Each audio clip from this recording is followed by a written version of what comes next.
कैसे हो मेरे मलूक बच्चों। उम्मीद है कि आप अच्छे ही होंगे और होने भी चाहिए। तो स्वागत करता हूं मैं आपका आपके YouTube चैनल पर।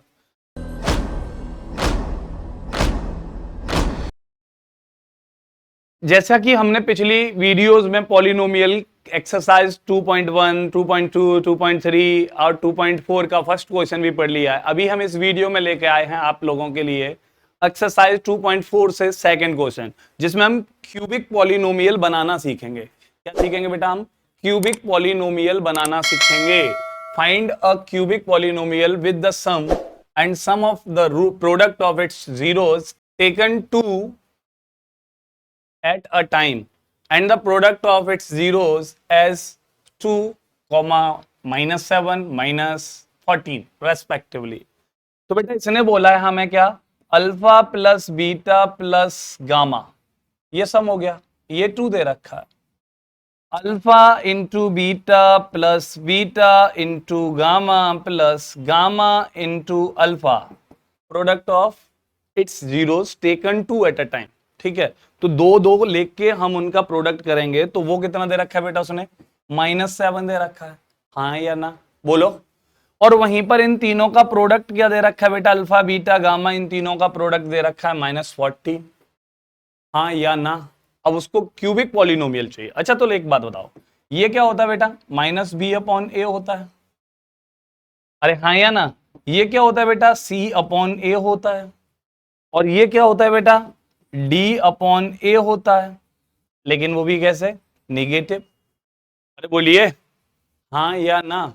तो यहां पर अब के सामने ये 3 इक्वेशन नजर आ रहे हैं और ए बी सी का वैल्यू फाइंड कर लो। बस क्या फाइंड कर लो बेटा?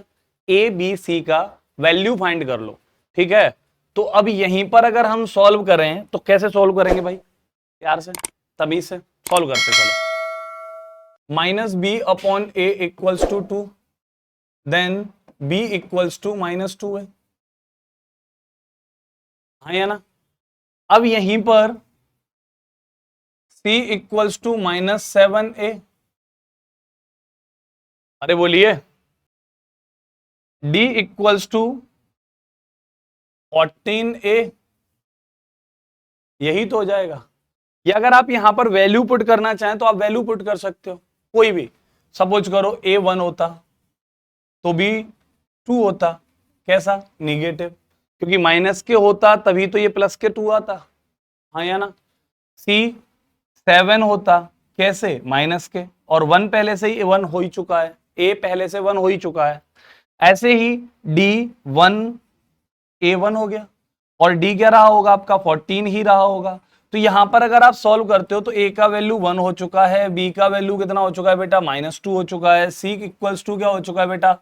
-7 हो चुका है, एंड d इक्वल्स टू क्या हो चुका है बेटा? 14 हो चुका है। और अब आपको अच्छे से पता है कि क्यूबिक पॉलिनोमियल का फॉर्म क्या होता है?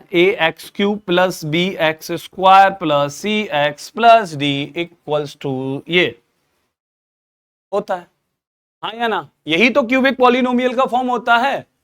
और जिन लोगों ने मेरी पिछली वीडियो नहीं देखी है तो जाओ पहले बेसिक इंट्रोडक्शन देखो और इन चीजों को समझो कि क्यूबिक पॉलिनोमियल क्या होता है, क्वाड्रेटिक पॉलिनोमियल क्या होता है, बाय क्वाड्रेटिक क्या होता है, मोनोमियल क्या होता है, बायनोमियल क्या होता है, ट्राइनोमियल क्या होता है, ये सारे पॉलिनोमियल क्या होते हैं, इन बातों को जाके मेरी पिछली वीडियोस में देखिए। चलो भाई, अब यहां वैल्यू पुट कर दो भाई। a is 1, b is -2 and c is -7, d is 14। Value put कर दो भाई, तो ये हो जाएगा x³ -2 x² -7x plus 14 equals 14। आपका आंसर हो चुका। तो आपकी पॉलिनोमियल क्या बन गई बेटा?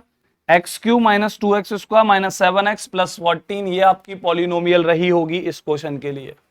तो बहुत आसान है। मुझे क्या दे रखा था? 2 -7 14 ये दे रखे थे, alpha plus beta plus gamma, sum दे रखा था रूट्स जीरोस का, ये प्रोडक्ट दे रखा था दो जीरोस लेने के साथ। तो बेटा यहां से alpha beta plus beta gamma plus gamma alpha, ये हो गया -7। मैंने कंपेयर किया, मैंने एक दूसरे से कंपेयर करने के बाद में मैंने आपका यहां पर पता किया कि अगर मैं a को 1 लेट कर लूं तीनों जगह पर तो बेटा b कितना हो जाएगा? 2 हो जाएगा, c कितना हो जाएगा? -7 हो जाएगा, d कितना हो जाएगा? -14 हो जाएगा।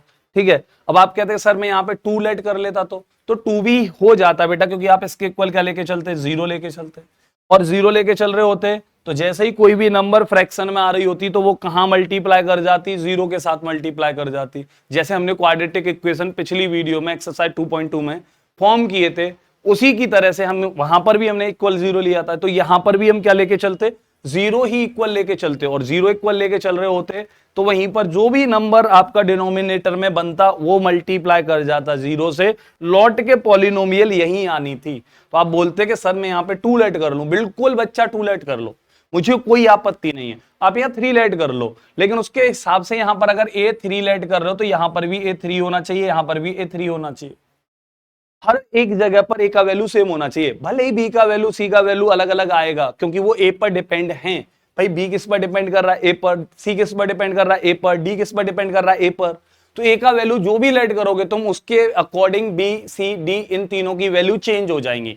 लेकिन चेंज होने के बाद जब आप यहां पर वैल्यू पुट कर रहे होंगे उसके बाद आपको कोई परेशानी नहीं होगी, क्योंकि जब भी कुछ होगा वो कॉमन लिया जाएगा, कॉमन लिया जाएगा तो आपका 0 में मल्टीप्लाई कर दिया जाएगा। अभी क्या है, अगर यहाँ 2 होता, आप यहाँ 2 लेट करते तो ये 4 हो जाता, ये 14 हो जाता, ये 28 हो जाता, क्या फर्क पड़ता, फिर 2 कॉमन लेते, उसको डिवाइड करते किसके साथ, 0 के साथ, तो भी 0 ही होता। तो लौट के यही पॉलिनोमियल आना होता है, तो घबराना नहीं है, कोई भी वैल्यू लेट कर सकते हो यहां पर, या इक्वेशन प्रॉपर सॉल्व कर सकते हो, और जैसे ही सॉल्व हो जाए उसके बाद आपका वैल्यू निकल कर आ जाएगा। तो आपको ये क्वेश्चन अच्छे से समझ में आ गया होगा, स्क्रीनशॉट ले लो बच्चा।